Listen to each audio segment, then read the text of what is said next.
What a way to celebrate our 100th episode than by ranking quarterbacks. So we are going to celebrate not only our finale of the player rankings, but we're also celebrating our 100th. That is a century worth of episodes. I'm Adam Wright with CJ Medieros and Justin Tucker. Guys, we made it. We have officially made it. 100 episodes. Let's be honest. Did we see it happening? I know I did, but did you guys see it happening that we would make it this far? Yes. I mean, I joined later, but of course. I mean, and not just because I was completely anal about getting our episodes out and saying we can't skip episodes, but I mean, like we've had to bend over backwards. How many episodes have I done not in the state of Massachusetts over the years? I think I've done well. Right now, I'm in the Cape. I'm on the Cape right now, so I couldn't miss this one right now. What's that? Isn't that still Mass? Yeah. I mean, yeah, but like I'm on the Cape. Like I'm on vacation outside of my home, and I think I've done an episode in a different reason. I think I've done an episode in a hotel room before, and on the Outer Banks on a beach. I mean, man, it's been a lot of effort, but it's all been worth it in the end. This has been great. You guys have been great. I'm talking to you guys, the listeners. Wow. Couldn't have done it without you guys and without my co-hosts. Guys, seriously though, you two, CJ and Justin, you guys have been able to step in whenever I'm not able to make it and do any episodes where I'm like, it's physically impossible for me to come in. So thank you guys so much. Thank you for everybody. And we're going to reflect on this time, but we do have an episode to get into, and this is a juicy one. And what better to finish our player rankings than with quarterbacks? Mm-hmm. And we're going to rank just like we have before. We're going to rank our top 5. Then we're going to go to the fan box to talk about your picks for basically the honorable mentions. So we'll get into the most underrated quarterbacks in the NFL. So we'll start with the top 5 quarterbacks in the league. CJ, kick us off. Well, no pressure or anything, but coming in at number 5 from the LA Rams, Matthew Stafford. Now, I've seen a lot of lists across Instagram that don't have him top 5. And to those people, I say, kindly get a CAT scan. The man just won a Super Bowl. But all that aside, this list is about how we think they're going to be moving forward into next year. And there's no reason to believe Stafford won't be better. Look at what he has around him. A decent O-line, Cooper Kupp, Allen Robinson, and Van Jefferson at wide receiver. And on top of that, a nice dual threat in the backfield of Cam Akers and Darrell Henderson. Like I said, there's no reason to believe with that team around him that they will not, excuse me, there's no reason to believe that they won't at least contend for another Super Bowl. And I mean, I understand you could put Justin Herbert, you could put Joe Burrow, but come on, Stafford just won a ring, and you know he's hungry for more. There's something to be said for that fire, and there's something to be said for, like I said, for picking up Allen Robinson for agency, and they were able to retain Tyler Higbee. So all in all, Stafford is certainly a top 5 quarterback. Number 5, but top 5 nonetheless. All right, there you go. Matthew Stafford at number 5 for CJ. So, Tuck, who's your number 5? Can you guys hear me? Yeah, yes, I can hear you. All right, cool. All right, so my number 5, coincidentally, after looking at it for a long time and looking at all the quarterbacks and putting it into perspective, it is kind of absurd that we wouldn't put Matthew Stafford in this list. So I put him at 5. The reason being is he kind of had a Tom Brady-like season in his first season, threw for over 4,000 yards, over 40 touchdowns, and led his team to the Super Bowl and won the Super Bowl in that time. So I imagine him to not only to carry that into the next season, but to increase that, since he now has rapport with his OC and his receivers. I believe the receiving core will get better, and I believe that the running game will get better over time. And that defense still maintains Aaron Donald and Jalen Ramsey. So I think overall they still have a good chance to make it to the Super Bowl again. All right, guys. So I was very torn on who to pick between Matthew Stafford and Joey Burrow. And usually we don't expose our lists right before the episode, but I was kind of torn. So I had to ask CJ, and he said he was debating the same thing, but he picked Stafford. So because it's so close and I want to add more diversity to the list, I'm going to pick Joe Burrow for number 5. And the reason I have him number 5 is, number one, he's young. He is younger than Matthew Stafford. And on top of having an incredible sophomore year, the only chink in this team's armor was the offensive line. That has had a complete makeover. And that was mainly the only issue. If you looked into that regular season for Joe Burrow, in games where he was sacked 4 times or more, actually, I think it was like 4 times or more, somewhere around there. I pointed out a statistic going into that postseason. He had a losing record by a mile. I think he only had like 2 wins, and he had games where that was happening, like I think it was like 6 times, so 2 and 6 in games where he was sacked 4 times or more. So that's been fixed up. On top of that, the defense has helped out. So that will keep the offense off the field every now and then, give Joe Burrow a rest. So you think about the stats he was able to put up without an offensive line. He barely had time to throw. Now look at what he has. He has all the time in the world to get the ball to Jamar Chase, to get the ball to T. Higgins, to Tyler Boyd. No CJ Uzama, but they just got another kid, forgetting his name. They got a tight end to replace Uzama.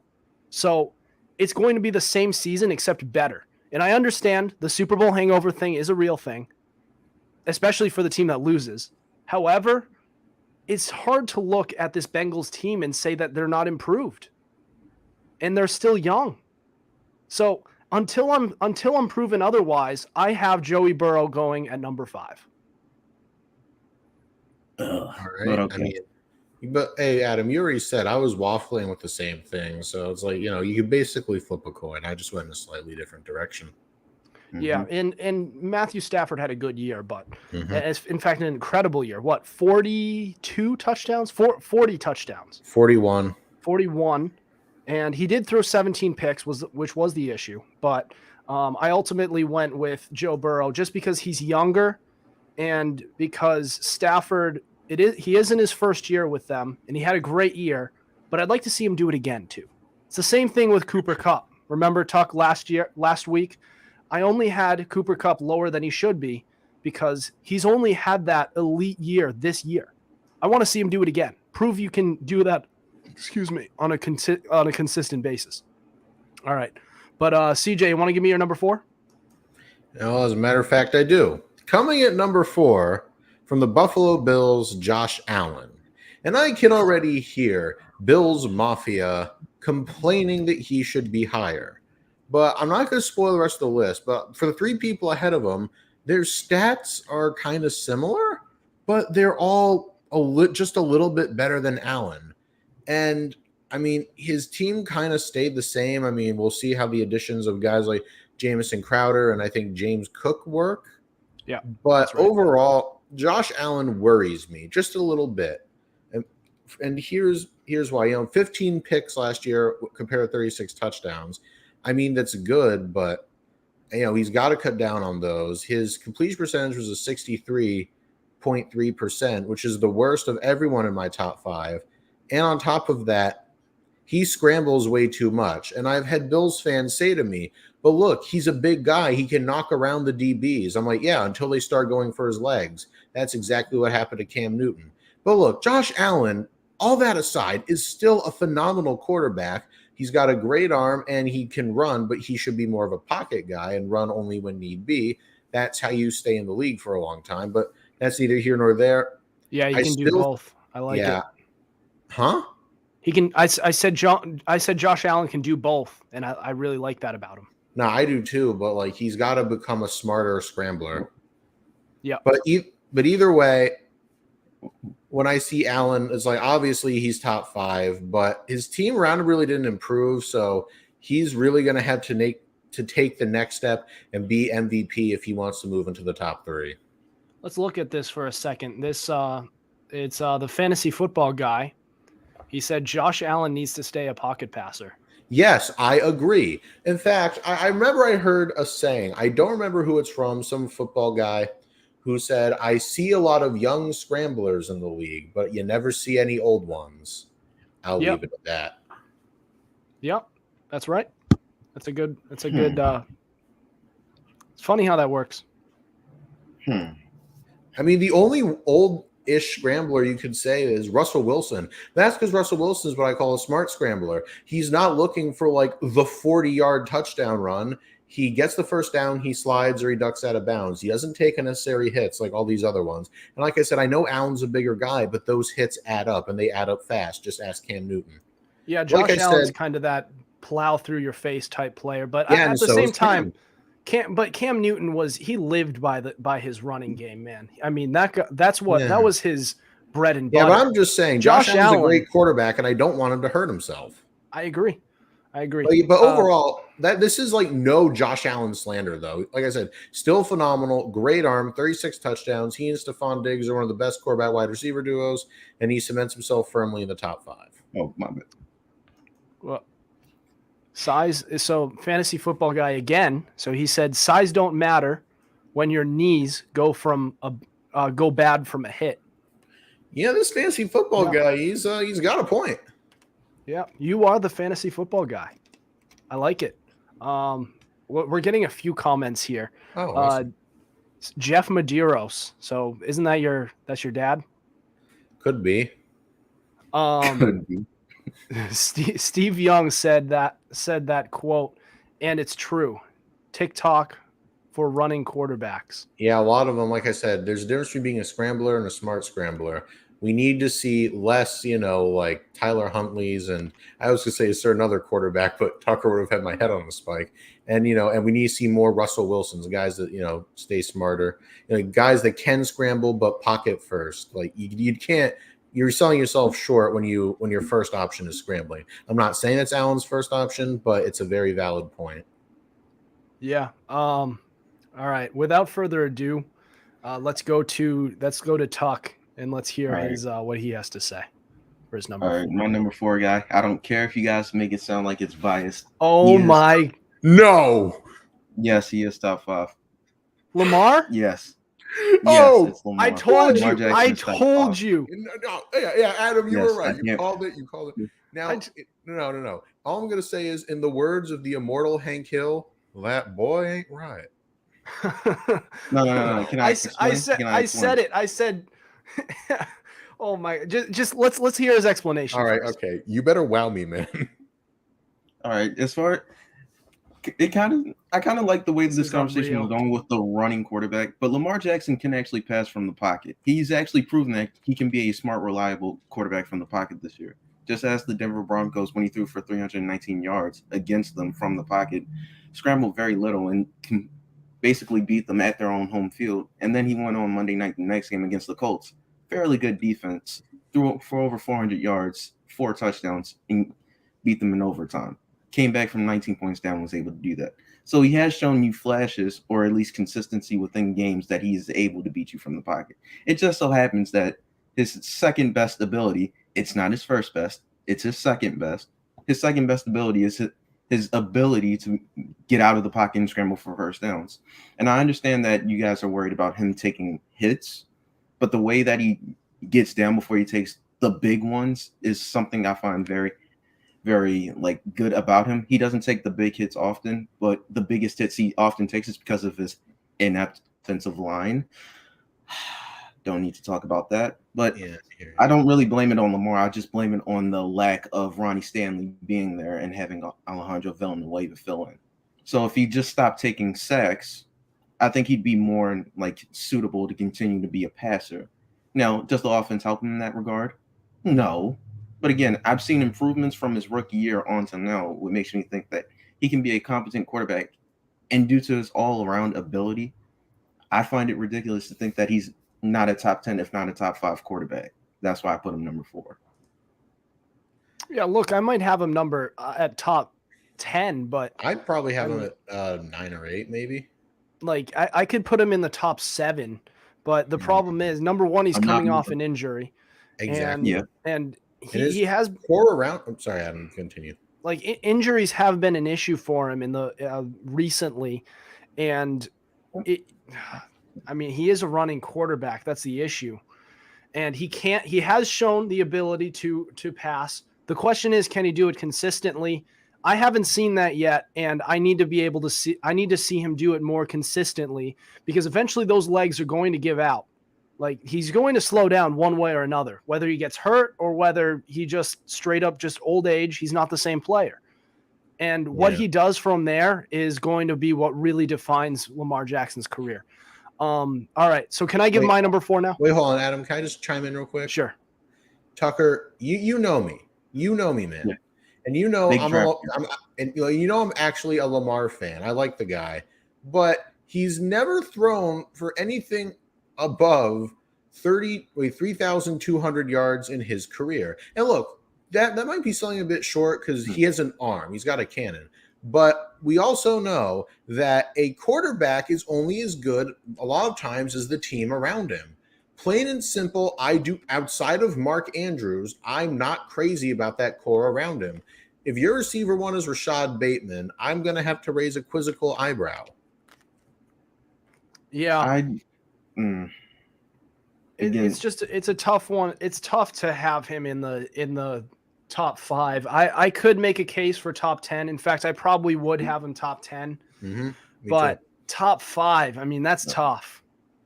All right, that is tough. Well, we respect your opinion, though. No, I understand it. The guy, the fantasy football guy, where did he have Matthew Stafford before the season?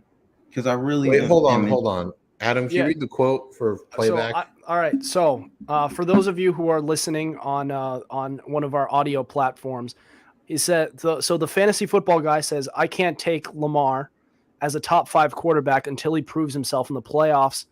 His playoff stats, passer rating of 68.3 with 900 yards, 3 touchdowns, and 5 interceptions in 4 games. So the 900 yards is impressive, passing yards for a guy who runs a lot. Mm-hmm. 3 touchdowns to 5 interceptions. Yes. So the turnovers definitely, I mean, he's always had an arm. We've always known that since he's come out of college.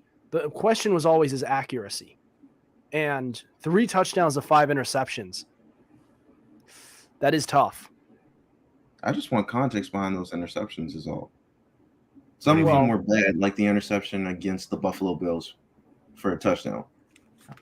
However, I believe 1 or 2 of them weren't his fault.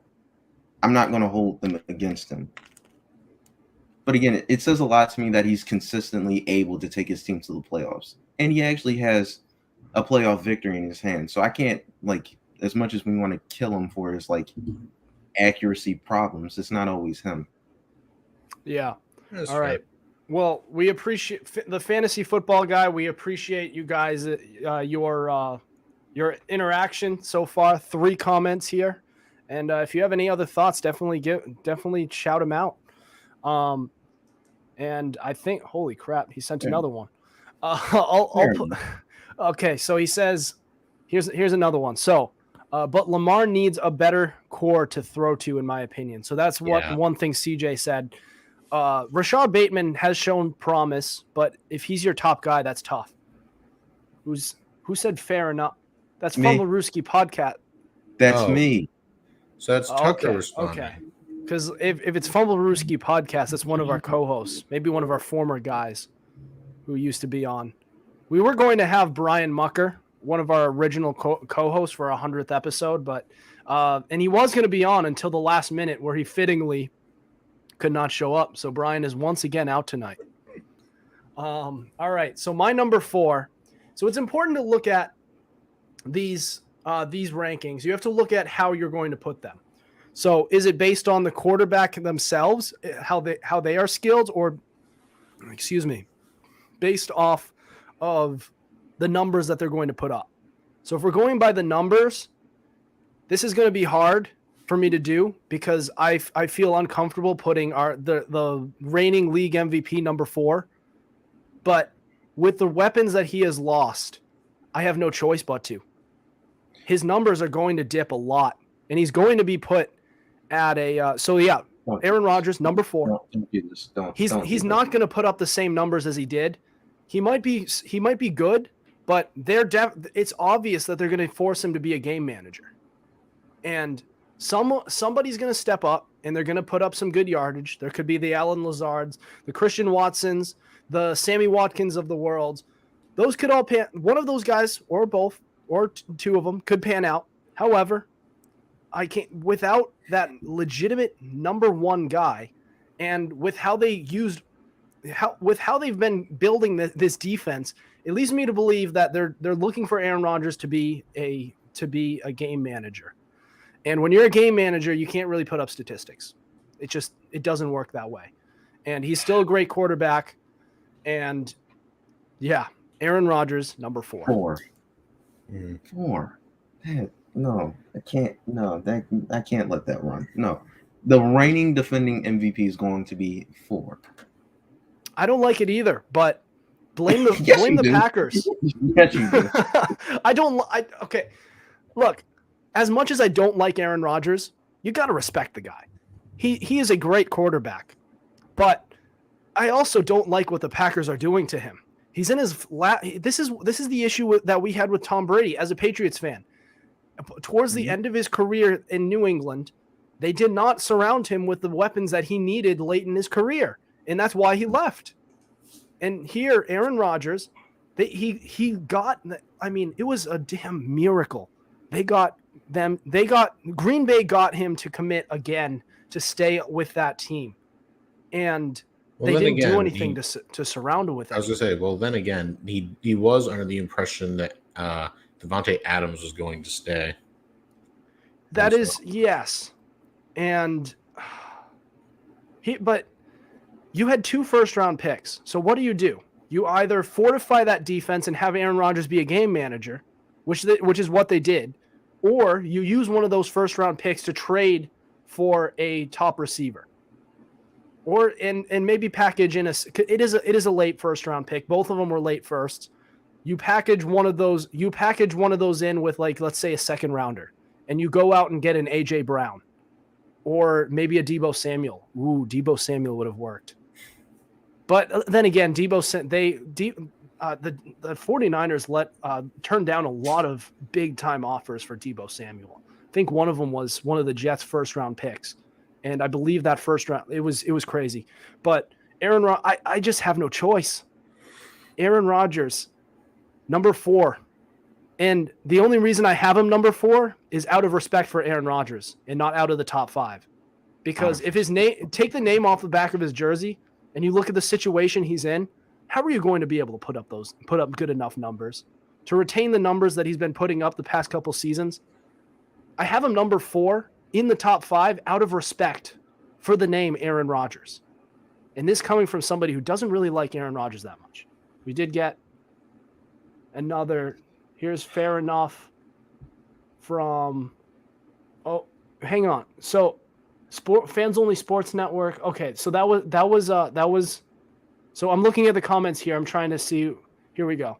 I think he's number 2. He seemed to make things happen with what he has.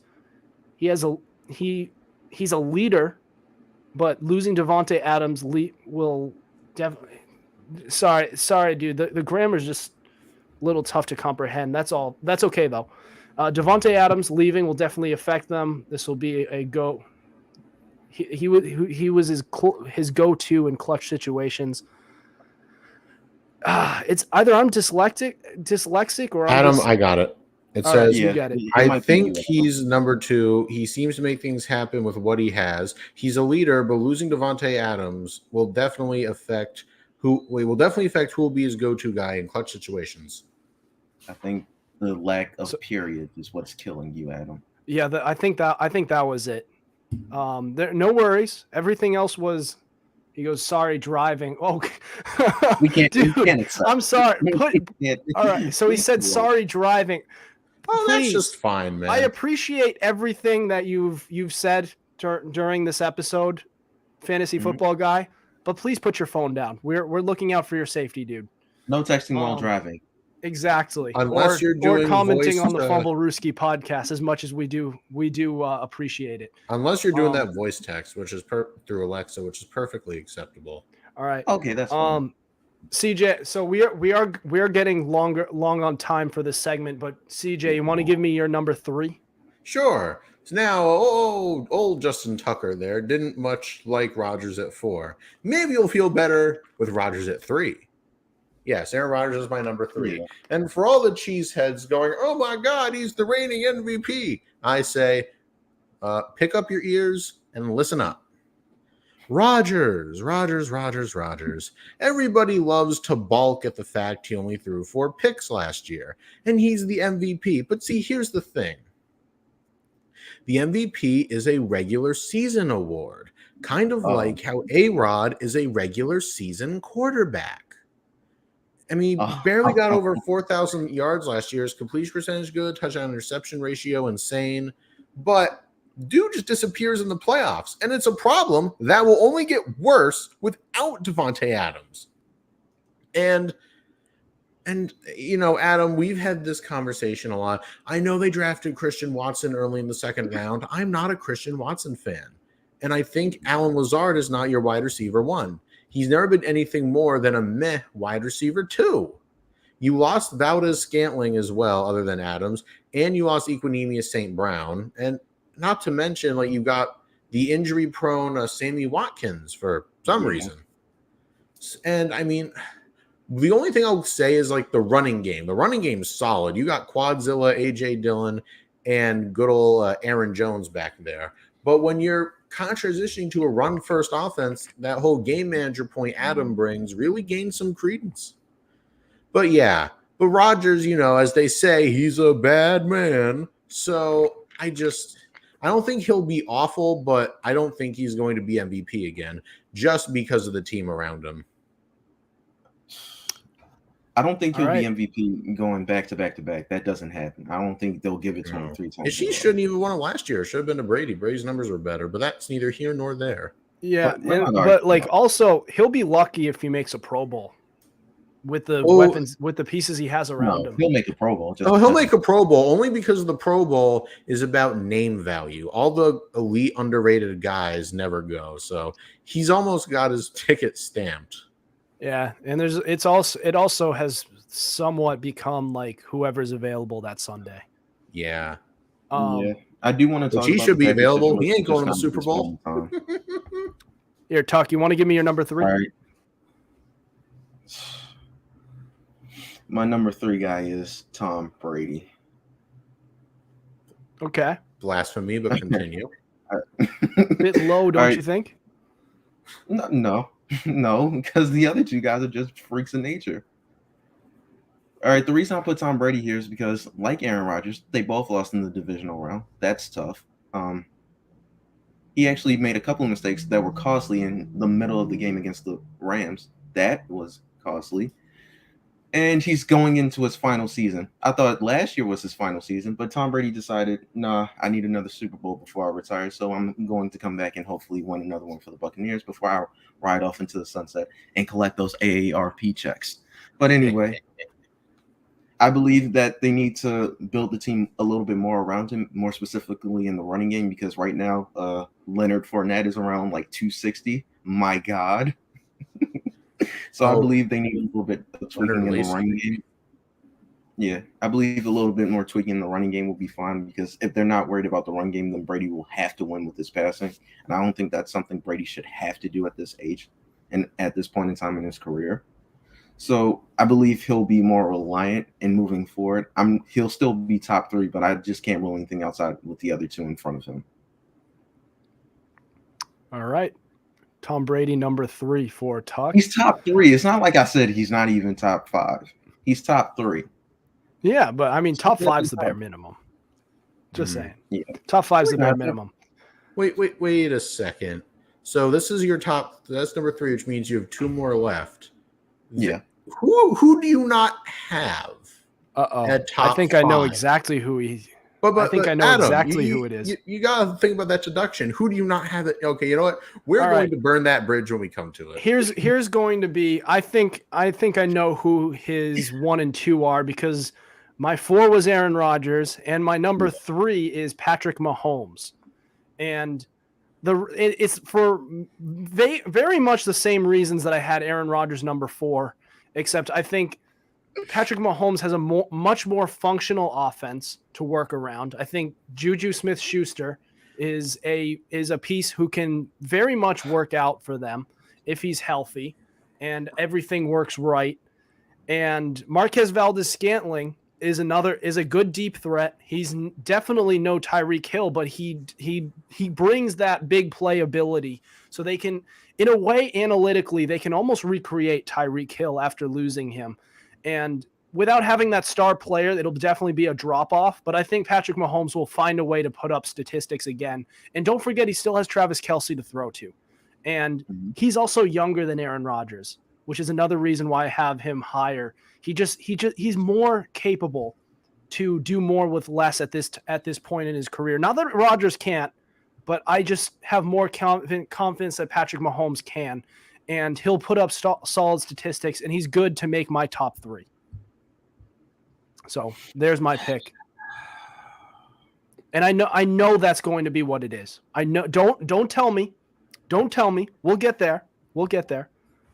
But all right, CJ, how about you give me your what? Are we at our number 2 now? Yes, we are. Yeah. Give me your number 2. All right, kicking off our number 2s is Patrick Mahomes from the Kansas City Chiefs. Now, Mahomes did suffer a wee bit of a drop-off, 4,800 yards, but still 37 touchdowns, 13 picks, 66% completion percentage. That's good. Now, he did lose Tyreek Hill. I will grant you that. But the reason I have him above Rodgers is because still the core around him is better. Juju was hurt last year, and he could probably get maybe back to his top 15 form. But you got their running. Excuse me. Who's the other fast guy they have on that one? The one they took in the second round? Hardman. Yes, Mecole Hardman. Yeah. Mecole Hardman has to step up. This is his put up or shut up year, basically. And you could talk about his wide receiver core all day. And look, the cupboard's not looking too well. But you still have Travis Kelce. And Kelce, as we said, is like the best tight end in the NFL. And that's got to count for something. He might get doubled more, but still, that's better than nothing. And if he gets doubled, that could totally open up the lanes for Juju or Mecole Hardman or Marquez Valdes-Scantling or Sky Moore, who they drafted in, I believe, the second round. So all things considered, yeah. But all things considered, even their defense got a little better. So yeah, but simply because Patrick Mahomes can do everything Aaron Rodgers can do, but better, I'm putting Mahomes at number 2. And also they did have they did pick up undrafted free agent Justin Ross, who he was a beast at Clemson. Could be a major upgrade for that offense. But if he can stay healthy, that's a big. All right, my number 2 is Aaron Rodgers. Now, granted, everybody picks on he doesn't have Devontae Adams anymore. He doesn't have this. He doesn't have that. Well, he didn't have Devontae Adams against the Arizona Cardinals, and he was still able to put up decent numbers and able to keep them afloat to win the game against the Arizona Cardinals. So he's still able to do more with less at this heightened age. Would I like that? No. I would very much like for Christian Watson to be a good receiver, or Sammy Watkins to at least stay healthy for Aaron Rodgers, but I can't bank on that. So I'd have to see what Christian Watson can do and see what that offense can do around him. But if you ask Aaron Rodgers to be a sufficient game manager, he's more than capable of doing that and then some. And so when I look at the offense around him and I look at the pieces around him, I could see potential times where A.J. Dillon and Aaron Jones are on the field, and Aaron Jones is in the slot, and he can pass it to Aaron Jones because he's capable of doing that. So I believe Aaron Jones might have an upgraded role in play calling and, not play calling, in plays where he can run and catch the ball out of the backfield. And looking at that defense and how much they've upgraded, I can see them still being a playoff team and still contending, and Aaron Rodgers still being the difference maker on the field. and potentially off the field, depending on what he does. All right. Here's what I predicted your number 4 correctly. Or excuse me, your number 2 correctly. Yeah. And I can't wait for your number 1. And I can't wait for mine either. But we're at number 2 right now, and I have Josh Allen. And the reason I have Josh Allen is because he has largely the same team around him, except he got younger. The team got younger at the slot position, with going from Cole Beasley to Jamison Crowder, and at the wide receiver position they stayed the same. So Stephon Diggs and Emmanuel Sanders, who even at the age he's at is still putting up good numbers, and they also added a running game. The rushing game has gotten much better. James Cook looks like a piece who could really help out this running game. They have Zach Moss, force a habit from recent trends going on in the Jets organization with their quarterback, with Zach Wilson. But Zach Moss, Devin Singletary, James Cook, very much improved running back room, and their line looks pretty much the same, pretty good. Their defense looks still pretty good. So logically, Josh Allen hit with their team kind of upgrading, especially the offense, then I'm going to have him higher than the 2 behind him, because that team, the teams behind him have just completely just fallen off. It's not looking good for them. So the Bills are just a team that I really like this year. I think they're going to go pretty far. So Josh Allen, number 2. Did their defense improve? Yeah, they got Von Miller. Yeah, but is he really gonna be his LA self? Yeah. He didn't show any signs of slowing down. It's more so the back end I'm worried about, because Tre'Davious White just got injured last year, and they lost Levi Wallace. They did lose Levi free agency, Wallace. so yeah. Didn't they? But they got a kid in the draft, didn't they? In the first round. I believe. Yes, they took a corner in the first round, so they did address that position, but largely this is pretty much the same team as last year, except they've improved at some spots on the offensive side. So yeah, Josh Allen's going to go crazy. Also, he has shown his ability to play on that big stage. He really has. He made it to the AFC Championship 2 years ago. Didn't do so well there, but then he went back to, the divisional round, but back to the same place and very nearly beat Patrick Mahomes, who's already his pedigree is at a point of a seasoned vet. So he went toe-to-toe with that guy. So Josh Allen, he's my number 2 guy going into next year. He has all the momentum in the world to do it. And I want to give my number 1 too, to start things off. All right, boys. Here we go. Our number 1. And I was fighting the urge to do it. I wasn't like, because I didn't want to be called bias, because I have made it very clear my bias towards this guy. But looking at it logically and analytically, Tom Brady, I don't care. Tom Brady is going to be the best next year. Look at it this way. He still has a very good team around him, and the defense looks better. The offensive line managed to stay around the same level, even though they lost 2 of their guards. And they got younger at the running back position, adding Rashad White in the draft. And most important of all, he's going into his age 45 season, which one would think, you would say, okay, he's getting older. We can't have him that high because it's too much of a risk. But he's been wanting to play through his age 45 season for years. He came out of retirement. He unretired. He retired for 2 months and then realized, wait a second, I really wanted to play till this age 45 season. And now I'm going to call it quits. Now, 1 year short of my ultimate goal, this is it. This is the year he wanted to play to. And do you think he's going to do this just to be okay? Just to kind of have a mediocre year, just get by, just like, oh yeah, for an age 45 guy, for a seasoned vet, he was pretty good. No, he wants to win league MVP. He wants to win a Super Bowl. He wants to win Super Bowl MVP. He wants to get an all-pro. He wants all that. He wants all of it. He wants everything. And he's going to go for it all. And my number one, because of that, is going to be Tom Brady, the GOAT. And he's going to go out showing just why he has been crowned by so many as the greatest quarterback to ever play. That is all.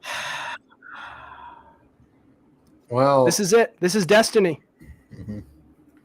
Yeah. Yeah. Well, Adam, I guess I'll get my number one now. And Tucker, cover your ears. My number one is also Tom Brady. And like Adam, I wrestle with this because I looked at his stats. I looked at what they did last year, and he put up insane numbers. And of course, I was a little hesitant because everyone, their mother would be like, oh my God, you're so biased. But the numbers don't lie. 67% completion percentage, 43 touchdowns of 5,316 yards at age 44. And we were all talking about how for a lot of quarterbacks, you're really as good as the team around you. Look, Leonard Fournette will more than likely slim down, I would imagine. You got Rachaad White in the draft. You're throwing to Chris Godwin and Mike Evans, not to mention Russell Gage and Scotty Miller, and the O-line's been revamped and better, and you have Cameron Braid at tight end and in a slightly retooled defense. That you can't hate that. You can't even try. There's no reason to, and like Adam said, he's got that fire. There's no reason to believe he won't make it as far as he did last year. Everyone's saying, oh, Father Time's coming for him. Well, I'm not saying that until I see it. I haven't seen it yet. And which is why, plain and simple, he's got a better roster around him than Mahomes and Rodgers, and his numbers are simply better than Allen's and Stafford's. So when you combine all, yeah, ain't that the truth? And when the you real combine, league MVP. Apparently and not. when you combine with the MVP, it wasn't Brady. Yeah, because Brady's not limited to the regular season, unlike some. But when you combine all that together, it's a perfect storm, and there's no. Yeah, but one of them was on an injury-riddled team that was starting to fall apart. Rodgers was going in at home, full strength. They're both at home. Full strength. They're both at home. Brady would have beaten the 49ers, changed my mind. Yeah, but woulda, coulda, shoulda. Woulda, coulda, shoulda, and I have Lamar Jackson in my top 5, but whatever. He was without Tristan Wirfs. He couldn't stay on his feet. He was without Tristan Wirfs. It felt like he was throwing off his back foot every other play because there was a defender in his face. And he still made it close. And still meanwhile, somehow Aaron Rodgers actually lost to a team that didn't even have an offensive touchdown. But that's neither here nor there. My point is, with everything I said about Brady, it's the perfect storm. There's no reason to believe he won't be number one. You can't count that out. And you know what, Tucker? If you're so sure, why don't you tell us who your number one is, and also tell us who you disqualified from the top 5. I disqualified Josh Allen from the top 5. Well, yes, my number one is Patrick Mahomes. I'm not. All right. I'm not. It was between Allen and Stafford, and I can't move the Super Bowl winning quarterback from it. So I was like, damn. Sorry, Josh Allen, I like you, but it's GG's for you. Now, do I believe he'll get better? Yes, but I don't know where to rank him right now because Matthew Stafford just won the Super Bowl with the Rams in his first season, just like Tom Brady did. So no consideration for Burrow, who made it to the Super Bowl? No, I'm not. I mean, if he didn't have any consideration for Allen, he wouldn't consider Burrow. That is right. Yeah. What makes you think I would give it to Burrow? I just can't. As much as I respect Burrow's game, I'm just not putting him top 5. But again, we're at number 1, which is Patrick Mahomes. Now, granted, he did lose his number 1 wide receiver in Tyreek Hill, but he can more than make up for it with the pieces surrounding him. He still has Clyde Edwards-Helaire in the backfield. He still has Travis Kelce as his tight end, which means he'll still have a reliable 1,000-yard receiver to throw to.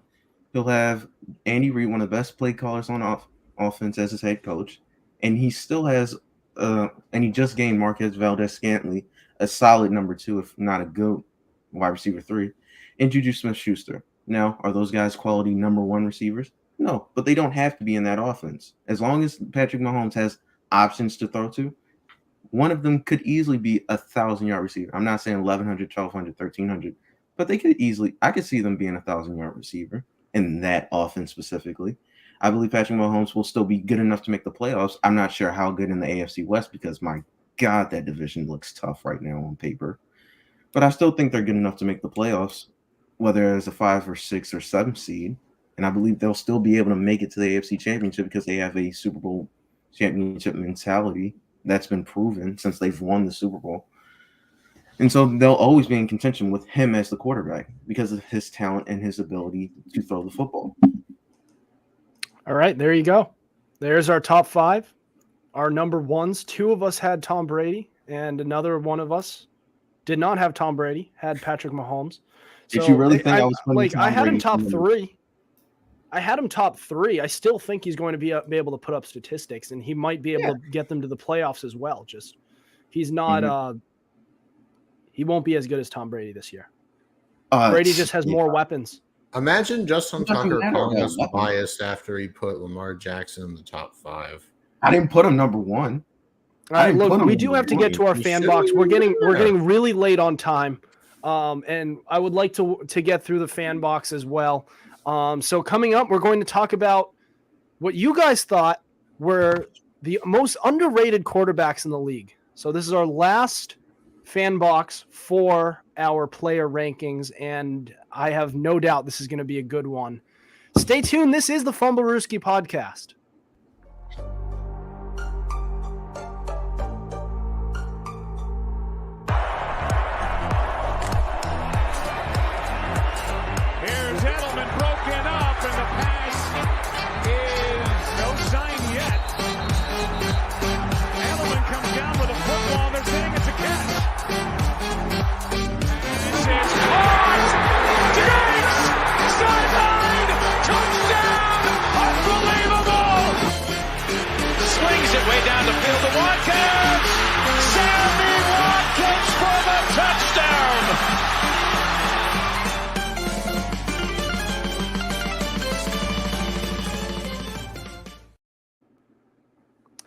You are listening to the Fumblerooski podcast by Power 88 and Fans Only Sports Network. And I'm Adam Wright, CJ Medieros, Justin Tucker. All right, we are on to our Fumblerooski fan box. So what happens is we post a question filter on our Instagram every Monday, and you can respond with hot takes, questions, and more, and we will discuss it and give you a shout out on our podcast. Respond to next week's fan box question to be featured on our show. So our question of the week was, who is the most underrated quarterback in the NFL? So CJ, you want to kick us off with some of these responses? Of course. Yep. We love the fan box, and Adam has graciously decided to let me read them off. Let's go. Kicking us off is good old Robert Shelley, who said David Blow, or Blau, however you pronounce it. Blau. Thanksgiving legend. Thanksgiving legend, man. Remember that time when he absolutely just torched that elite Chicago Bears defense? Was it in 2019 or 2018? One of the two. Either way, the Bears defense was no pushover. One of the best in the league. And he just torched them. Him and Kenny Golladay were like Tom Brady and Randy Moss. Yeah, that was an exciting game. Yeah, we'll go with that. Tom Brady and Randy Moss. Best duo of all time to also never win a Super Bowl. But what's the next one? Next is from Patrick Williver. Derek Carr by a mile, he says. That is an underrated one. You'll find that this was who else picked Derek Carr? Because there were a bunch of them. Yep, all right. So that we don't have to just keep on talking about Derek Carr every time. I just want to say, here's a lightning round. Patrick Williver says Derek Carr. Robert Canedo also said Derek Carr. Yeah. Grayson Mortimer says Derek Carr. And yeah, that's it. There was one more, wasn't there? I don't, not that I see. Oh, Hang hold on. on. Oh, wait. Pat Cognetta also said Derek Carr. Ooh, we got another one right after too. Don't forget our very last one. Yeah, but Pat Cognetta said 100% Derek Carr. Look, this guy hasn't had the recognition he deserves since his MVP caliber season back in 2016. And it was cut short. It would have been a better season, but it was cut short because he broke his leg. And earlier on in that season, I think a couple weeks before he broke his finger, or a couple weeks before he broke his leg, he also bent his finger a weird way. And he wasn't throwing it quite as well from that point on. It was his index finger. And I mean, you put those two together and you're going to have a couple years where, I mean, you kind of fall off the map. And he was still pretty good in that time, just statistically, but the teams just weren't good. And that was kind of the reason. But next response. Next is Ian Mourn said Joe Burrow. Tucker, you want to take this one away? Where are you rating him exactly? I believe he's top 10. But where exactly are you rating him exactly? I believe if you think I had him he's top 5. outside of the top 10, you're underrating him. I believe he's perfectly fine being in the top 10. I haven't heard anybody said that he sucks. I've only heard Joe Shiesty. Yeah, to be honest, if anything, he's overrated at this point. Yeah, because we're seeing comparisons to Tom Brady, like his ability to win. Who compared him to Tom Brady? Some inside or some NFL analyst said that he's kind of like Tom Brady. NFL analysts who should lose their job. Was it Rex Ryan? Probably. Have you seen how that guy coached? I mean, he did. I mean, he's been fairly entertaining as an analyst, but that's a stretch. That's my response to that. I like Joe Burrow, but I mean, man, if anything, he's overrated. He's overrated, but I still really like Joe Burrow. Let's keep these going. Next is John Warren says Kirk Cousins. All right, let me take this away. This away. As much as I give this guy crap that Kirk Cousins is not that good at football, he is pretty good at football. He is. I do like Kirk Cousins from a production standpoint, and he is serviceable at the quarterback position even in real life. The issue is he can't win on the big stage. Whenever all the chips are pushed towards the middle of the table, he doesn't win. And Monday Night Football. And also, another thing to add on to it is he doesn't really win games for you. He puts you in position to potentially win games, but that's all he does. He doesn't make that killer blow to win the game. He'll be solid. He'll help you out, but he's not the type who's going to put your team on his back and just win you the game. He just can't do that. And I think we got a couple of responses of him. Yeah. Who else said Kirk Cousins? Another guy named I'm going to butcher this name, and if you're listening, I'm sorry. Devin, I want to say Zofrick. Also said Kirk Cousins. Kirk Cousins. So, like, again, yeah, Kirk Cousins. I mean, I like I said, I like him, and I do give him a lot of crap, but still, like, he just can't win the big games, and he doesn't really win games for you. He kind of just helps you win those games. He puts you in position to win the games, which is, I don't know. I just want more out of a quarterback. But yeah, what's next?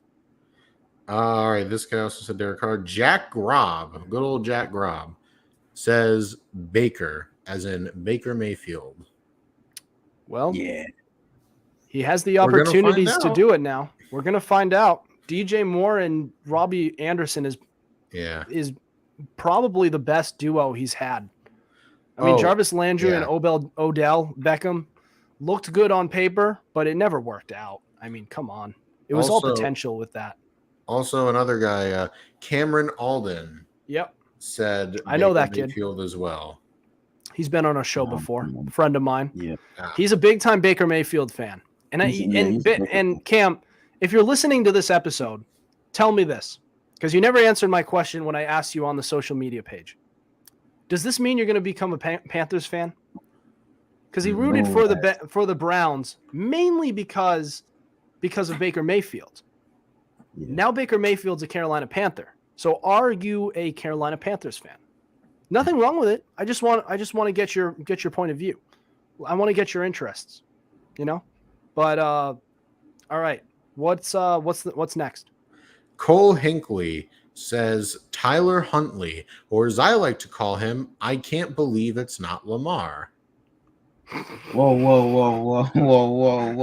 Wait a minute. Hold on. Well, I want to say I didn't come up with that, but I do like it, and that is what I call him. I do like the joke. It was very wholesome seeing that interview where he was asked about the win and what it means to him and how he found out he was starting. He found out that morning that he was starting. He got his first career win. He also went toe-to-toe with Aaron Rodgers in that one game. You remember that? They were going back and forth. So he was doing all right. I want to see him get another chance. I do. Yeah, I do too. Too small a sample size to say he's underrated, but he's definitely he's exceeded expectations. I'll say that much. Mm-hmm. You got a next one? Yep. Will Hinkley says, "Oh brother, not Zach Wilson." Oh boy. So not Zach Wilson. How do you want to approach this one, Adam? This is Cougar Nation, baby. Yep. BYU. All right. Is that BYU, Cougar Nation. Yeah. He has more game off the field than he does on it. Just not much more to put than that. Situation than it is. But him. We were talking about this a little off camera. Isn't it so disrespectful? This is basically kind of like an honorable mentions thing, like players who weren't quite top 5 but deserve recognition.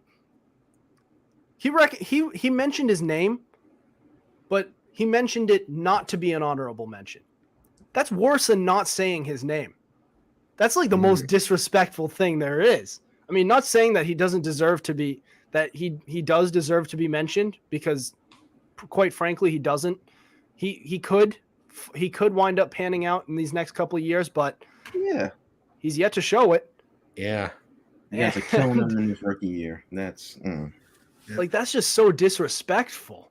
He's going out there to name him, to say he's not the most underrated quarterback in the league. I'm going to mention you, but only to mention you because you're not an honorable mention. Like, damn. Why do you say that? Damn. Did Zach Wilson meet with his mom or something? Maybe. He does have a thing for people who are older than him. I'll say that much. Bring your mom. BYM. I would not want to be his teammate after that. All right. What's the next one? Next, Cash Withers says Mike Glennon, followed by 4 goat emojis. No, if there's ever a wrong answer, it's probably that. Let me tell you something. Although he did get the bag, and I respect it. Let me tell you something here. If you have a 7-33 record, and over your NFL career you've made $32 million total, think about that for a second. A 7-33 career record as a starter, and you've made $32 million. That's impressive. Like, that guy's winning. That guy's winning at life almost. Like, in a different way than a Tom Brady or a Patrick Mahomes is. But you're making that type of money while only winning in the single digits in 9 years. 7 wins in 9 seasons. Wow. That's impressive. That is impressive, man. All right. He got the bag. Yeah. Want to go to your next one? Yeah. Derek Hool says, quote, "Am I allowed to say Brady?" No, and move on. Yeah, he is a little underrated. Only because people keep talking about his age. When it comes to production, he's really not. Underrated. Look, underrated my ass. Move on. You could put it, you can spin it 2 ways. You could say underrated because he's old and he's still producing. So you could say, oh, he's kind of old. People write him off. But then he is still producing. He was the league MVP. He was the lead MVP candidate until like the last quarter of the season when Aaron Rodgers stole it for stupid reasons.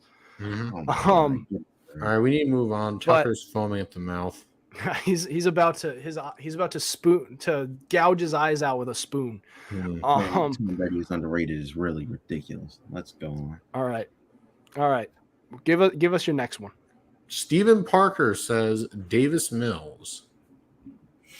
I will say this: he did better than expected in Houston. Oh yeah, he was easily, at least for last season, the second best rookie quarterback. Yeah. Yep. And for some reason, the bar wasn't very high, which is ridiculous considering the quarterbacks that came out last year. Yeah, that was supposed to be a quarterback draft, and it just hasn't worked out yet. Well, and Davis Mills, the man himself, Davis Mills. And the craziest thing, I looked at his statistics. Like, as much as his statistics, like statistical wise, like he's the second best quarterback in this so far in the draft. It's also misleading. Like, they're actually better than he was actually better than his stats said, because early on in the season, he started off, it was like in the first 5 weeks, or I think it was, 5 weeks. He had like 7 interceptions. 7 out of his 10 interceptions were in the last 5 weeks, in the first 5 weeks. So that means in the next 12 games, he only threw 3 picks, which is great. It shows that he got some improvement going.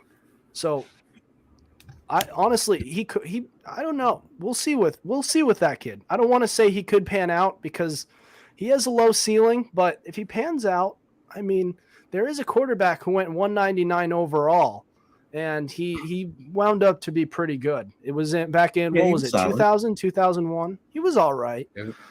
All right, what's your next one? All right, I think this is it because we've already spoken about all the redos.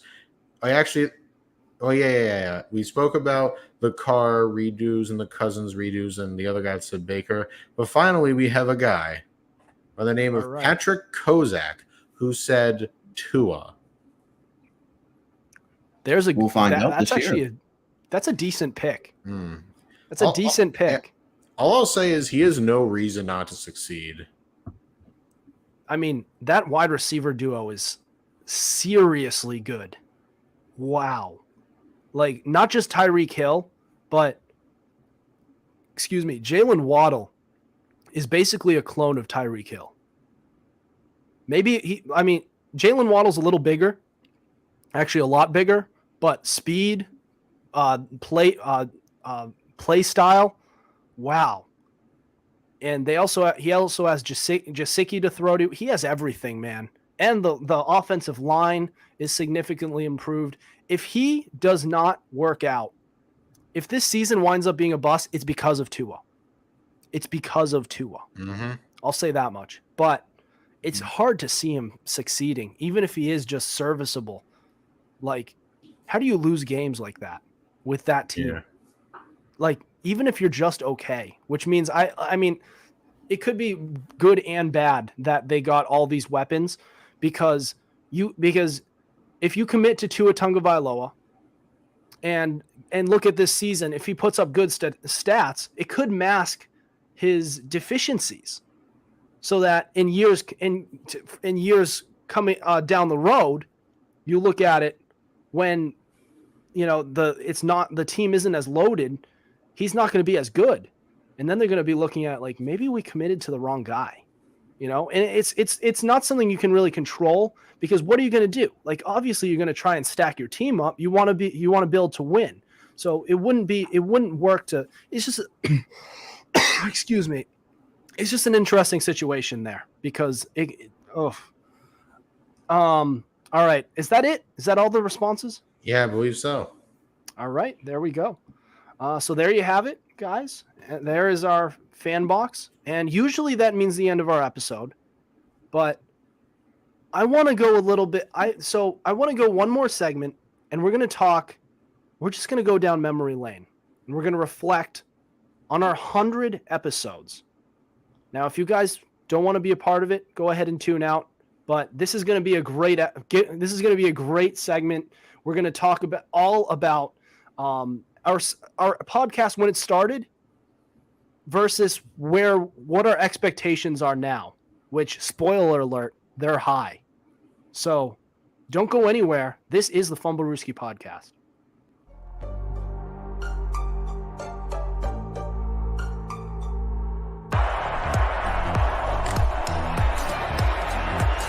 Here's Edelman broken up, and the pass is no sign yet.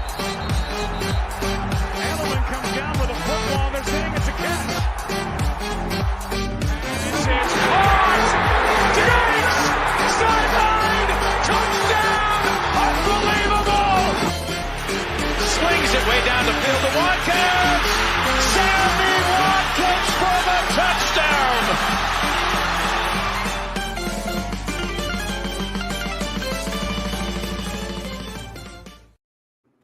Welcome back to the Fumblerooski podcast. Adam Wright, CJ Medieros, Justin Tucker here with you. And we have reached our 100th episode, as we've mentioned a couple of times so far tonight. And I just wanted to reflect a little bit on our time with you guys. And right here, I just pulled up, I'm going to pull it up on my phone, and I'm going to play a little bit of our very first episode and kind of show you guys just how far we've come, because I know for me and Tuck, this was really our first step into the sports broadcasting world, and you knew it, you could tell. And so without further, we're just going to show it. I think the intro is going to come up as well, but I'll just fast forward through that and let's play it right here. All right, ready? And if it could load. Hang on. COVID scheduling. There's been a lot of chaos. And right here. Ooh, there was no intro. This episode was recorded on December 8th, 2020. Welcome to Fumblerooski podcast by Power 88 Dean Radio. Here we discuss all things football. I am your host, Adam Wright. I am here with co-host Justin Tucker and Brian Mucker. Brian Mucker, he was one of our original co-hosts who we were going to have back, but he was coming off work. It was a long day, so he said he couldn't make it. And a big reason why he's not with us anymore, as in like he's not on the show anymore. He's not. He's still alive. It was a very poor choice of words saying he's not with us. He's not on the team anymore. He's a sports management major. And he never really prioritized this show. So I said, you know what, dude, like, look, you may love sports, but if you don't want to be on this podcast, it's a commitment. So it's fine. But anyways, Brian Mucker. Another issue that we had was I was practically reading off we have like a script, a rundown kind of thing. And I basically read all the off that, and my grammar was a little off. So I said, welcome to Fumblerooski podcast. The grammatically correct way to go about it would be the Fumblerooski podcast. And yeah, I mean, you could tell, you could hear the nerves. All right, so a lot is going on. So we'll get straight to the headlines. COVID scheduling. There's been a lot of chaos going with that. The Ravens continue to struggle. The Steelers have suffered. Another issue here. So I was reading off the headlines. As you could see, when you're reading off headlines, you're reading off facts. And how many facts did you hear right there? Like how many things, like actual news that happened? Were the Ravens struggling at the time? I believe they were. But like, if you can't just say, you say the Ravens have lost X games out of X games. You don't just say they've been struggling, because that's technically an opinion. Also, like, let's keep going. Loss. The NFC East is terrible, but is it also good? It's the NFC East is terrible, but is it also good? Is that a headline? Is that a headline? No. Nope. Not at all. Patriots reach 500 and they're picking up steam. And the Rams take over the NFC West after the win. Just this whole thing. It's painful. It's as painful to listen to as it is you guys listening to it right now. And let me go through. I want to get to wherever Tuck is talking. Don't do me like this. Don't do me like this. Honestly, Tuck, I've gone back to listen to this. You were actually pretty because fine. Now there's a lot of injuries going on. A lot of players All right, trying to find it. So, a big question: will they use a bubble? I don't think so. Adam Schefter reported over the weekend. Goodell has no plans of a playoff. I'm trying to find the point where I'm just looking for positive point where Tuck is introducing himself. Remains, they had lots of positive cases. So, the NFL, they botched this. And I can give you a million reasons as to why. So they wound up canceling 8 OTAs and preseason. And they had to do, and because of that, real changes going on between the Ravens and a lot of other teams because of it. I'm trying to get to. So COVID. All right. Well, I'm trying to get to some point where Tuck is talking, but yeah, it's safe to say that we've come a long way since then, and yeah, I mean that's going to happen after 100 episodes, and how many specials? I believe we've had like 4 or 5 specials. We did a Tom Brady coming back to New England in that one Brady versus Belichick game that I had CJ on for before he was even on the team. CJ was a guest, and he was a Patriots fan, and I just wanted to get his thoughts. But we've had a few specials. We're a little short on time, but I just want to get what you guys were thinking when you guys first joined our podcast. What was your thoughts on our show, where we were, what the direction we're headed, and where do you see us now? Quick though. No, Tucker, you go first. I want to end this. Real quick though, because I want to end the show here. Well, me and Adam can certainly attest to we've certainly come a long way from where we started to where we are now. Yeah, I mean that'll sum things up pretty quick, pretty simply. CJ, I mean you joined us fairly on the later side. I believe it was almost a year in. So you've been with us for about what, like 8-9 months? Something like that, yeah. Yeah. And I do want to say one thing. Yeah. What's up? We like to thank our fans. Adam, I don't know if you mentioned this earlier, but we have over 1,000 followers, 1,092. That's awesome. But Adam, I want to thank you, man. You brought me onto this. I used to have a podcast, and you heard it, and you said, "Hey, can you join us?" And I'm like, and every day, like, man, I'm just happy you included me, man. And I think the future is really bright for us. I really do. And we're going to release a lot of exciting new content in the coming years. And to that select few, I would like to say thanks. The grass is greener. You know who you are. And I'm happy to be with Adam and Justin, all of our co-hosts. Long live the Fumblerooski podcast. Yep, and we will never die. What was that WWE? That WWE? Well, I'll say skit because sorry for you WWE fans. It was like one of the older guys who's like, "I will never retire." That's us. Ric Flair. Is it Ric Flair? Yes. He goes, "I will never retire." That's going to be us. This thing is not going anywhere for a long time. And but I mean, CJ, I mean, I appreciate you being part of this show, because you have not trying to blow smoke up your ass or anything.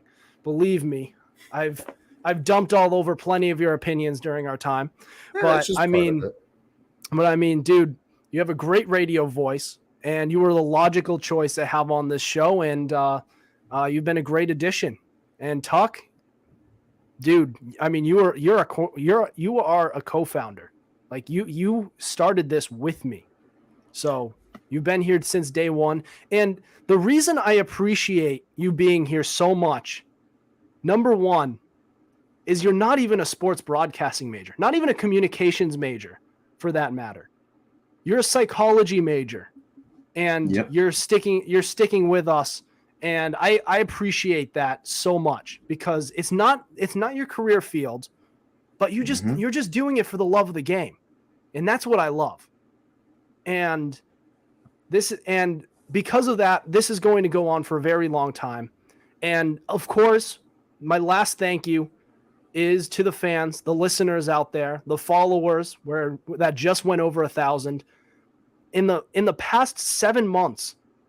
In the past 7 months, 115 or more downloads in 7 straight months. That is just incredible. And we really could not be going today if it wasn't for you guys. So big plans is also big plans coming up. We're gonna get to all of it soon, but big plans coming up for this next season. This will be our third season, second full season going in the NFL. And I really cannot wait for this upcoming season. This is going to be great. But do you guys have any other thoughts before we end the show tonight? CJ, I have one more. Yep. That I will never retire. There Hell we go. yeah. Let's go. Let's go. That's how you end it, baby. Let's go. We're not going anywhere. I promise you that. All right, guys. Well, that'll do it for us tonight. Thank you for listening to us. Be sure to tune in to us live Tuesdays and Thursdays at 7:30 on Twitter and Facebook through Fans Only Sports Network. Be sure to subscribe to our YouTube channel. We also have all our episodes available on Spotify, Spreaker, Apple Podcasts, iHeartRadio, Google Podcasts, and so much more. Also, be sure to follow our Instagram at Fumblerooski_podcast to keep up with our podcast and the latest coverage on the NFL. Otherwise, we'll see you next week. Over and out.